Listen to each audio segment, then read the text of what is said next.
बच्चों, चलिए प्रश्न को पढ़ते हैं। एक स्वरित्र की आवृत्ति 256 हर्ट्ज है।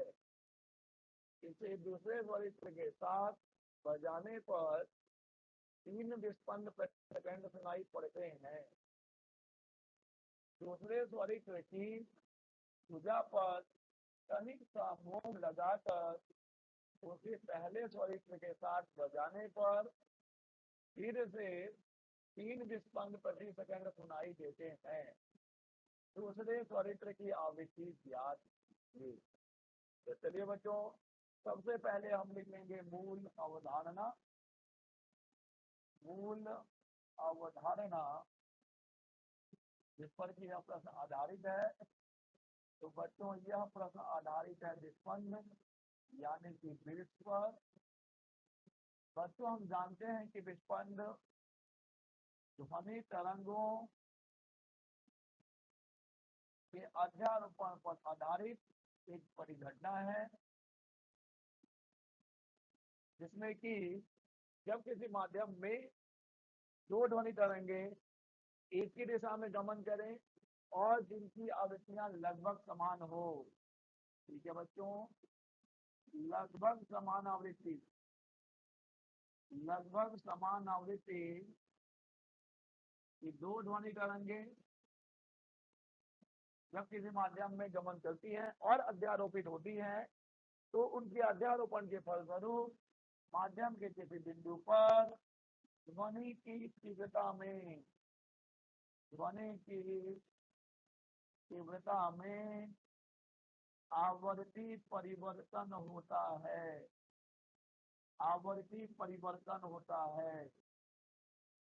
और बच्चों, इस आवर्ती परिवर्तन को ही कहा जाता है विस्पंद। तो बच्चों, विस्पंद की घटना हम समझ चुके हैं। विस्पंद की घटना ध्वनि तरंगों के अध्यारोपण पर आधारित एक घटना है, जिसमें कि दो ध्वनि तरंगे जिनकी आवृत्तियां लगभग समान हो, जब अध्यारोपित होती हैं तो माध्यम के किसी बिंदु पर ध्वनि की तीव्रता में क्रमिक रूप से उतार और चढ़ाव देखने को मिलता है, जो घटना कहलाती है विस्पंद। बच्चों, विस्पंद प्रति सेकंड कहलाता है विस्पंद आवृत्ति। विस्पंद प्रति सेकंड कहलाता है बच्चों विस्पंद आवृत्ति, जो कि होती है दोनों ध्वनि तरंगों की आवृत्तियों के अंतर के बराबर। तो ये हमारा मूल अवधारणा जो हमारे काम आने वाला है। इस शस्त्र के बिना हम इस प्रश्न को नहीं कर पाएंगे बच्चों। याद रखिए, विस्पंद प्रति सेकंड होता है विस्पंद आवृत्ति। प्रति सेकंड जो हमें विस्पंद सुनाई देंगे, जो किसके बराबर होगा? दोनों स्रोतों की आवृत्तियों के अंतर के बराबर। बच्चों, यहाँ पर प्रश्न में कहीं मोम लगाने की भी बात हो रही है। तो याद रखिए कि जब भी किसी स्वरित्र की भुजा पर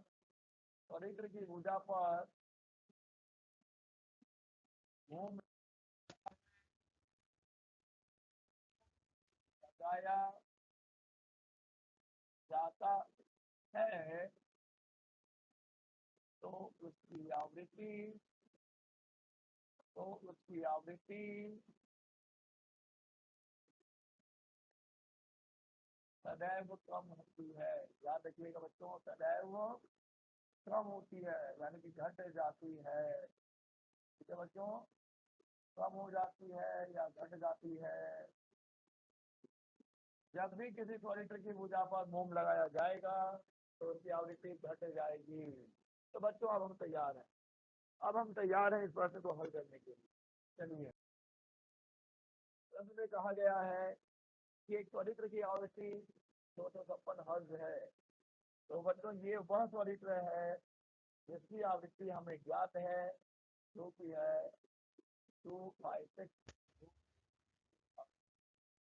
और एक दूसरा स्वरित्र बच्चों, इसकी आवृत्ति हमें ज्ञात नहीं है, तो मान लिया उसकी आवृत्ति कितनी है बच्चों? n है।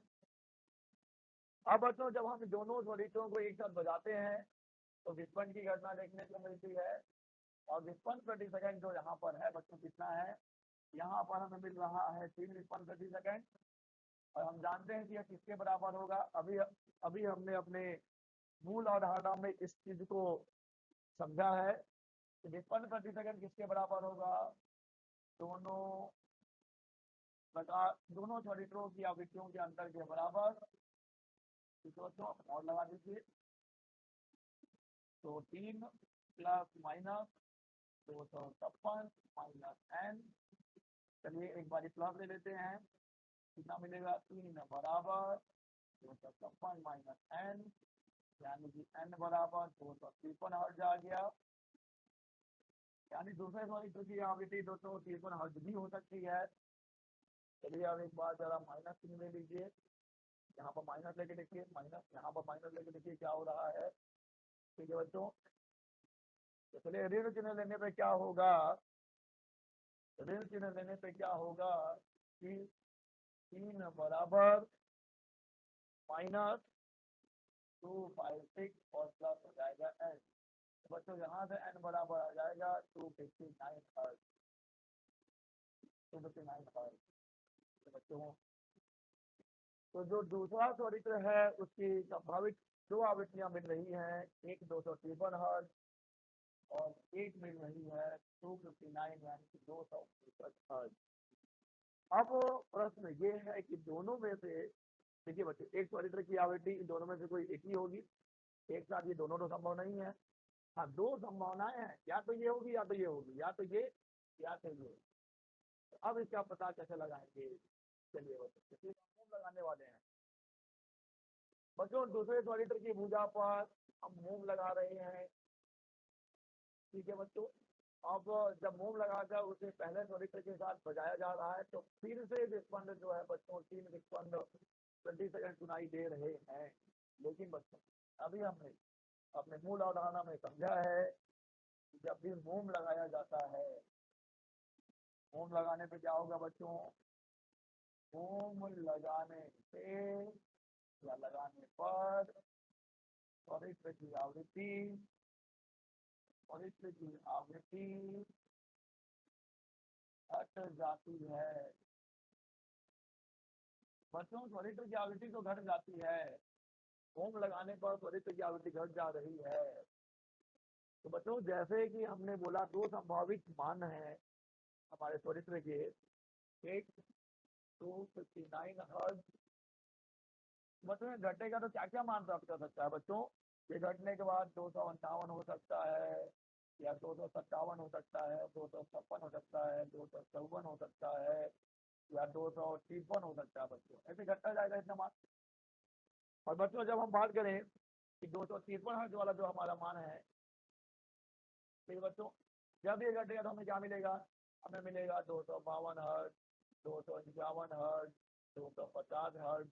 और क्रमिक रूप से हमें, मतलब घटने पर कोई एक ही आवृत्ति होगी, लेकिन घटने के बाद भी ये मान संभव है बच्चों, 249 हो सकता है।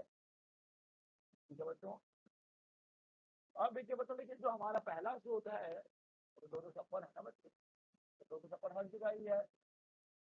तो घटने के बाद भी व्युत्पन्न कितना होना चाहिए, घटने के बाद भी व्युत्पन्न 3 व्युत्पन्न प्रति सेकंड ही होना चाहिए। तो बच्चों जब अगर हम मान लेते हैं कि हमारी दूसरे चरित्र की आवृत्ति 253 है, तो इसके हटने के बाद तो यहाँ पे हमें बच्चों जो हमें व्युत्पन्न की आवृत्तियां मिलेंगी, तो कितनी मिलेगी बच्चों, देखिए 256 माइनस 253 3 मिल रहा था पहली स्थिति में, लेकिन मान लीजिए जब ये 252 हो जाएगा तब तो 40 व्युत्पन्न हो जाएगा, 251 हो जाएगा तब तो 5 व्युत्पन्न हो जाएगा, 250 हो जाएगा तब तो ये 6 व्युत्पन्न हो जाएगा।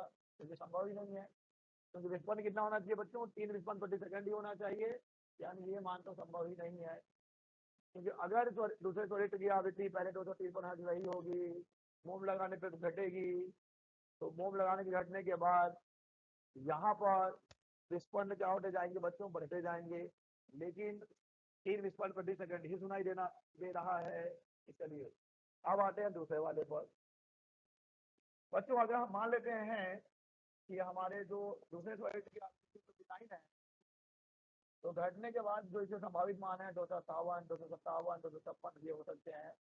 इस स्थिति में बच्चों जो हमारा व्युत्पन्न प्रति सेकंड है 256 258 तो हो सकता है या बच्चों 1 हो सकता है, तो ये संभव नहीं है।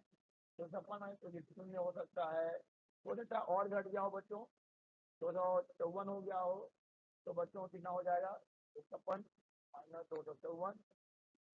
अच्छा यहाँ पे एक मान जो है मैंने मिस कर दिया है, हालांकि तो कोई फर्क नहीं पड़ेगा बच्चों, फिर भी मैं लिख दूँ कि यहाँ पर 255 भी रहा होगा, तो 255 और 256 को घटाएंगे बच्चों तो आपको 8 मिलेगा।